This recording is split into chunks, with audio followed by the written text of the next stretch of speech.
युवा पीढ़ी की विशेषकर आकर्षण कर नाटक गोटे गैंगस्टर लव स्टोरी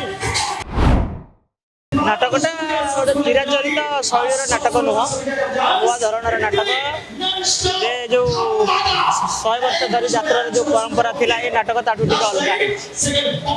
तेणु गोटे पुराणा को देखी आसवा लोक मैंने जो नुआटे पाती ताड़ू टे टाणी आसते से लोक भल लगुच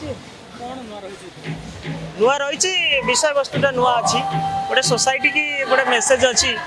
जे दुनिया कहीं खराब रुहति परिस्थिति पड़े समस्त खराब हो जाए समस्त भीतर किसी भल कथा अच्छी तेणु जेहेतु समयटा से चलती तेणु युवपीढ़ी की विशेषकर आकर्षण कर नाटक गोटे गैंगस्टर लव स्टोरी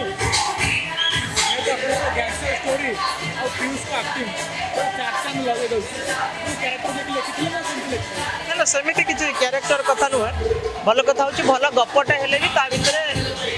तो गोटे बहुत भल आक्टर जहाँ भी हेले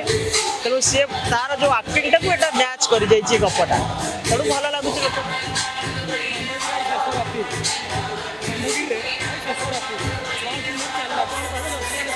दर्शक मैंने हूँ प्रकृत आम मान भगवान आम मैंने जिते राइटर डायरेक्टर कलाकार जी भी जहाँ हूँ यदि दर्शक न ग्रहण कले ताले असुविधा दर्शक मैंने ग्रहण कर बड़ पण तेणु ये जदि आज 6 राति धरी होती श्रेय टोटाली दर्शक मानी एवं ये पार्टीर जो प्रयोजक कालिया मुझे भरसा करते मो बंकिम सार जे नाट्यकार एवं जहाँ नाटक देखिकी आम नाटक लिखुची भल पाइबा गाइडेंस न्यूज़ भल आक्टिंग गुरु मिश्र भल निर्देशना बैद्यनाथ दास भल संगीत ओवर सबू पर भी दर्शक मान भल पाइबा नाटक टी आगे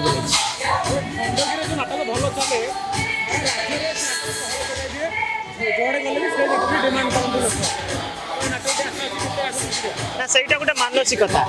जे खंडगिरी जे केवल भल नाटक हुए आउ जो नाटक से खराब सेमती कितने नुहे आहरी बहुत भल नाटक अच्छी यहाँ गोटे ट्रेंड चली गोटे नाटक 6 दिन मुझे फर नुह 6 दिन गोटे नाटक न हो तीनटा नाटक भी हाँ लोक मैंने आहरी 3टा नाटक देखते